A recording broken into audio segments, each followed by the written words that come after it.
Hi, my name is Kathleen and I'm an interior design student at Ryerson University. And myself and a couple of other students want to talk to you today about designing your dorm room.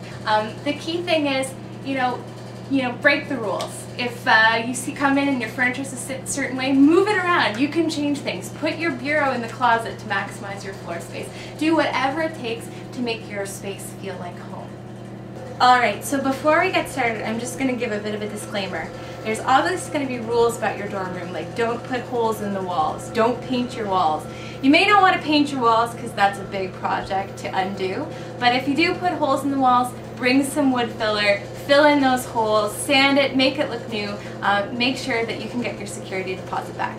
So when you get to your dorm room, you're going to notice you have absolutely no floor space. It's really tiny. So to maximize your dorm room to its fullest potential, use your wall space. Go up, go out, go under. It's really important that you use every little bit of space you can. So here what we did was this whole unit, the storage unit here, cost about, 5 cents for the cost of screws, because what we did is we drove around and we found a whole bunch of drawers by the side of the road and we screwed them together, took some leftover paint, unified the color, and now you can store your textbooks, you can store your papers, you can show off some of your artwork, and all the while you're saving space and making more space, which is really important in a tiny, tiny room.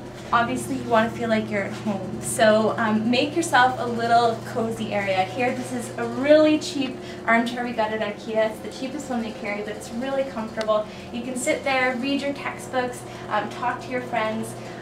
Here, this little table here is also from IKEA, and the great thing about it, like all of your furniture in a dorm room, it should be multifunctional. You can use it as a side table, you can use it as a bedside table, you can put it on your bed and put your laptop on it, and you can have friends sit on it when they come over. So multifunctional means that you're going to use less and you're going to have more, which is so key.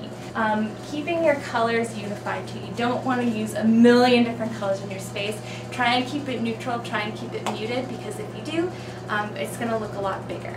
Obviously in your space you're probably going to have a lot of open closet doors. I haven't seen too many closet doors in a dorm room, so at least in my experience, but it's really good to have something to divide your space because it's going to hide that clutter, because you know the closet is the first thing that gets messy. So if you've got something that's sleek, it's kind of neutral, and you've got a fun pop of color, and then you can just slide it shut when you don't want anyone in there or to see what's in there anyway. So here, once again, we're maximizing our wall space. We introduced this shelf. It's made of brushed steel, which is reflective, and the more reflective things that you have in your space, the bigger it's going to feel, because it reflects the light, it reflects the room. Also, a big mirror is going to make your room look twice as big as it actually is, and trust me, you're going to have a tiny space to work with, so it's really key. Also here, this little garbage can is great because it's good for storage, actually. If you have your friends are coming over, that girly likes coming on up, or your parents are going to be here in 5 minutes, you can just pull this up, shove all of your mess in, close it down, and it looks very sleek and sophisticated. So really key, have a big catch-all in your space. So once again, creativity, very key when you're a student. You gotta be creative when you have no money and no access to anything. So here on the windowsill, we once again maximized our space. It's a pretty big windowsill for a dorm room, but these lanterns came from the dollar store. This plant is from home, and this CD case we actually found by the side of the road, and it's just about being creative about what you've got, and you can make some pretty neat things happen in your space. Once again, storage, maximizing, going vertical. We actually moved this from the inside of the dorm room to inside the closet. Your furniture is not set in stone. You can move it around, make the space work for you, which is really important. Here we have some decorative items, and a stick we found by the side of the road. It makes a cool decorative item and costs nothing. We've got some storage boxes here, which is really important. Storage is key in a dorm room. You can never have enough storage.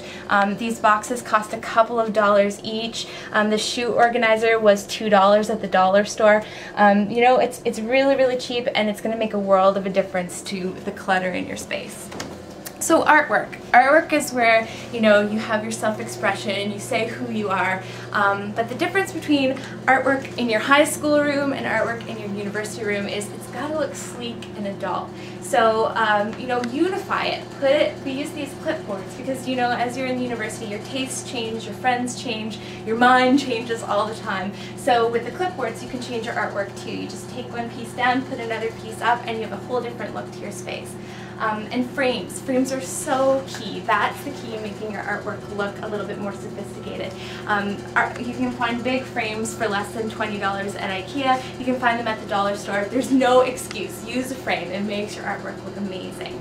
Here, the bedspread is another DIY. We took a piece of fabric and we painted it with fabric paint, and we made a duvet cover. It took about 5 minutes. It was really simple. We just looked online and found a picture that we liked and just sort of emulated it on the bedspread. And it's a really great graphic focal point. You should pick one focal point in your dorm room because if you don't, you're going to have a lot of visual clutter. So pick one place in your whole space that's going to make a real strong visual statement.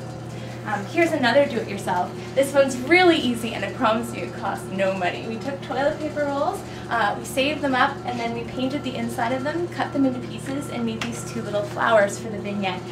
There's going to be a lot of toilet paper rolls used in your dorm floor, so I'm sure you'll be able to get lots of material for that one, no problem. You could cover the whole wall.